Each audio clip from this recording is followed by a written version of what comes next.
গাজায় যুদ্ধবিরতি কার্যকরে হামাস স্থায়ী যুদ্ধবিরতির শর্ত থেকে সরে এসেছে।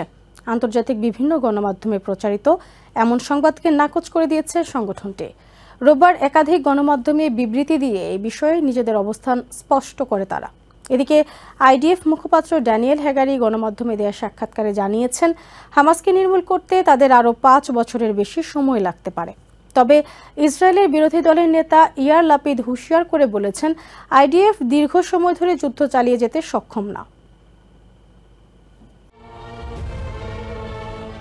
অস্থায়ী যুদ্ধবিরতি ও জিম্মি মুক্তির প্রক্রিয়া শুরুর আগে ইসরায়েলকে স্থায়ী যুদ্ধবিরতির চুক্তিতে সই করার শর্ত দিয়েছিল হামাস। তবে নতুন করে আলোচনার ক্ষেত্রে হামাস স্থায়ী যুদ্ধবিরতি নিশ্চিতের সেই শর্ত থেকে সরে এসেছে। আন্তর্জাতিক গণমাধ্যমগুলোতে প্রকাশিত এমন সংবাদকে ভুয়া আখ্যা দিয়ে তা নাকচ করেছে সংগঠনটি।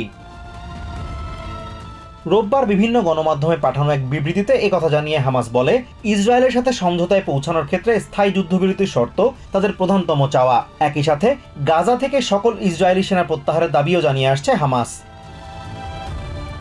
এদিকে এবিসি নিউজকে দেয়া সাক্ষাৎকারে আইডিএফ মুখপাত্র ড্যানিয়েল হাগারি বলেছেন, তিনি মনে করেন হামাসকে নির্মূল করতে 5 বছরের বেশি সময় লাগতে পারে। ইসরায়েলের উচ্চপদস্থ কর্মকর্তাদের মধ্যে হাগারি প্রথম হামাসকে নির্মূল করার বিষয়টি চ্যালেঞ্জিং বলে জনসম্মুখে স্বীকার করলেন।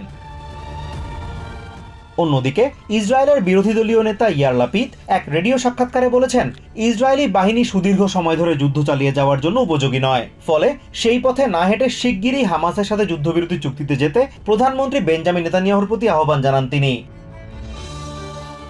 রয়টার্স জানিয়েছে, নতুন করে যুদ্ধবিরতি বিষয়ক আলোচনা এগিয়ে নিতে আগামী সপ্তাহে কাতার সফরে যাবেন সিআইএ প্রধান উইলিয়াম বার্নস। তবে সিআইএ কর্তৃপক্ষ এ বিষয়ে কোনো মন্তব্য করতে রাজি হয়নি। এদিকে রোববার লেবানন ভিত্তিক সশস্ত্র সংগঠন হিজবুল্লাহ দাবি করে, ইসরায়েলের বিরকাত রিশা সামরিক অবস্থানে হামলা চালিয়ে বেশ কয়েক ইসরায়েলি সেনাকে হত্যা করেছে তারা। এর আগে ইসরায়েল লেবানন সীমান্তে 2টি সামরিক অবস্থানে বোমা হামলার দাবি করে হিজবুল্লাহ। রোববার ইসরায়েলের উত্তরাঞ্চল লক্ষ্য করে লেবাননের দক্ষিণাঞ্চল থেকে অন্তত 60টি রকেট ছোড়া হয়েছে বলে জানিয়েছে ইসরায়েলি আর্মি রেডিও। লোয়ার গালিলি অঞ্চলে ইসরায়েলি সামরিক নজরদারি সংস্থার একটি স্থাপনায় হামলার কথাও জানিয়েছে হিজবুল্লাহ। তাদের দাবি, হামলায় স্থাপনাটির ব্যাপক ক্ষয়ক্ষতি হয়েছে। ইসরায়েলের গণমাধ্যম জানিয়েছে, রকেট হামলায় স্থাপনাটিতে আগুন ধরে যায়। তা নেভাতে কাজ করে ফায়ার ব্রিগেডের 10টি ইউনিট ও 6টি বিমান। Azimur Rashid Kanak, TVN 24 news desk. New York থেকে সম্প্রচারিত টিভিএন 24 টেলিভিশন বিশ্বজুড়ে বাঙালির কণ্ঠস্বর।